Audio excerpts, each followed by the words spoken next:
Today we're going to talk a little bit about why we do what we do, and I'll introduce you to who we are in just a second. Next slide.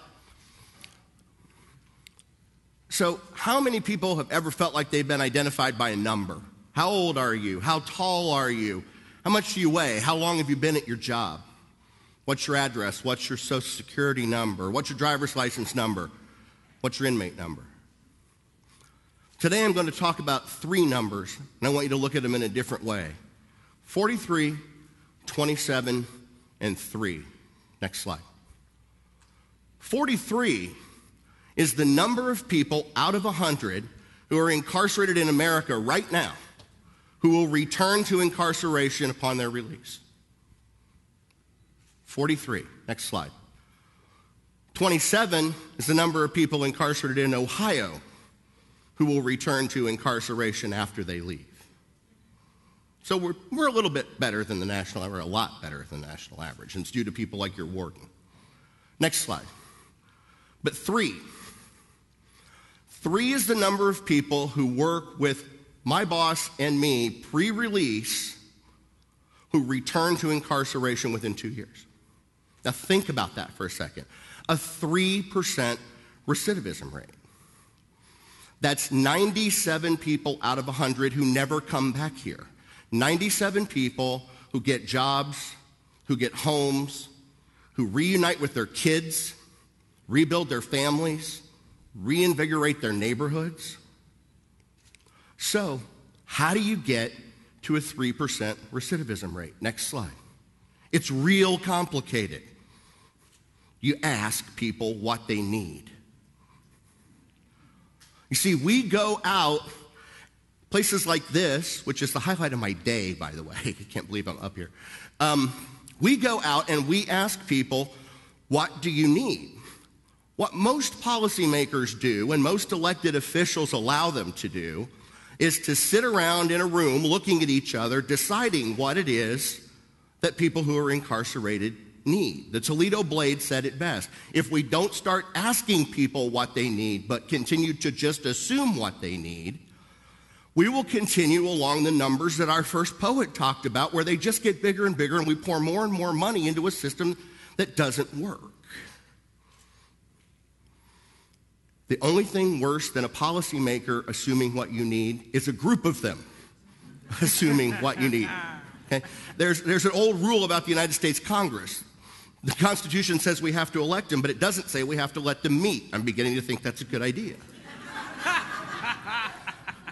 So, when we ask the question, what do you need? We hear some pretty real and raw things. The first thing that we hear is that we need jobs. We need jobs that give me the ability on the outside to create a legal, legitimate, and living wage to take care of my family. We hear that we need the ability to reconnect with our kids, our spouses, our communities of faith. And we hear some of the regular things that you would expect. Short term, we need food assistance, cash assistance, clothing assistance, all of those sorts of things. Okay. Next slide. So, the really cool thing about working for my boss is not only does she support me unconditionally, and she's here this morning, is that we don't just talk the talk, we actually walk the walk. One of these guys, has a mother who's disabled on Medicaid. His brother is a heroin addict. He's in and out of jail, in and out of prison, and in and out of the hospital. And his girlfriend just left him, took all of his money, and broke his heart. The other guy's an ex-offender. And the fact that you can't tell the difference between the two proves my point. You see, these guys now work with that little lady in the middle in our office. That's actually taken in the corner of her office on the 26th floor of the government building. They make about $18 an hour full benefits. They're part of our team, and Franklin County is better for it. So we decided when we started talking to folks that we needed to do a little social experiment, and so we did. So we placed this ad, next slide.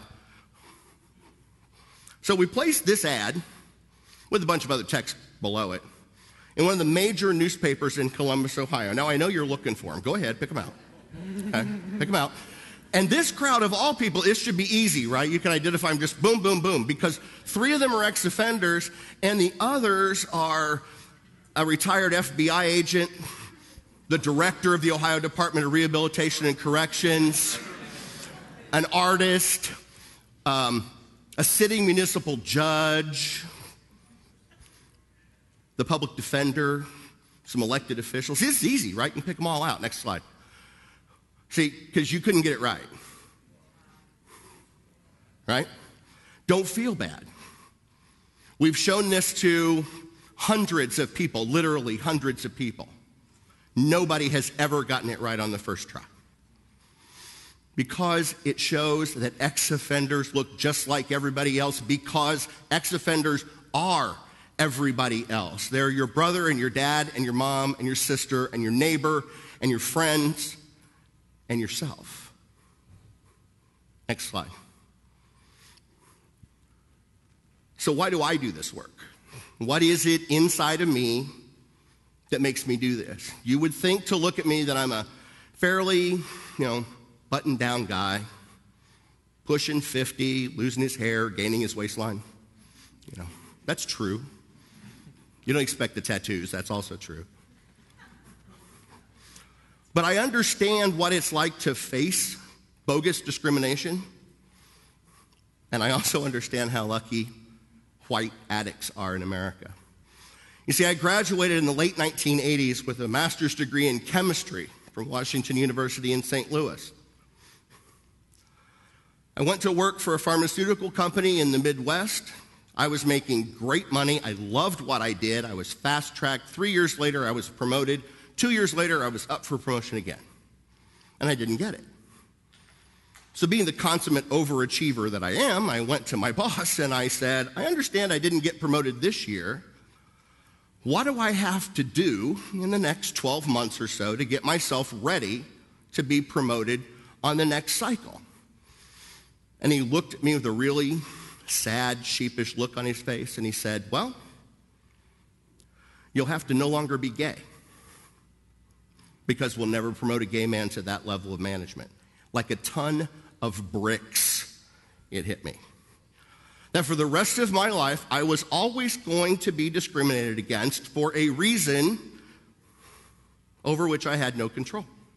And, by the way, which was completely bogus. I was a really good chemist.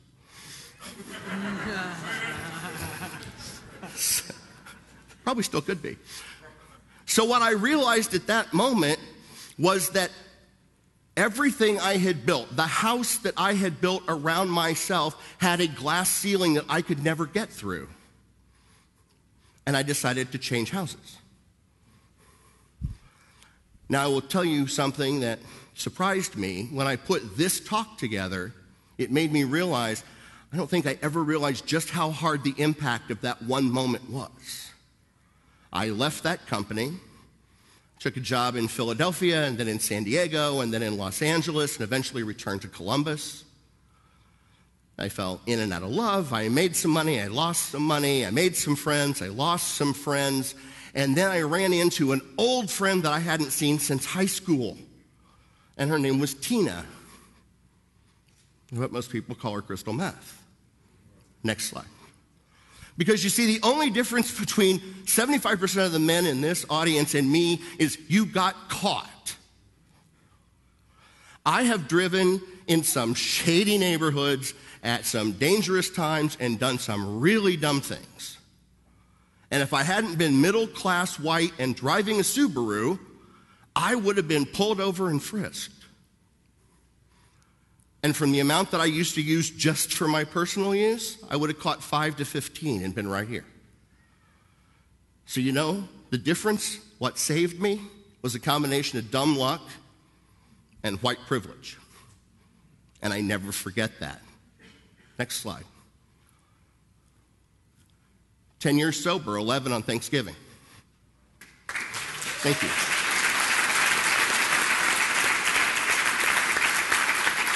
And the way you get there and the way I got there was because I had friends who believed in me. I had friends who thought that the bogus discrimination and the things that I had put myself through were not reasons that I should always have to go back and live in the little glass box with the little crystal pile on the table. And I made it. And I made a commitment at that point that I was going to give back. I was going to do what was right. I was going to help people see that it can be done. But it's not altruistic. It's not just because I want to give back or I want to be relevant. It's because I heal the world by healing myself. And that's why I do what I do. Namaste.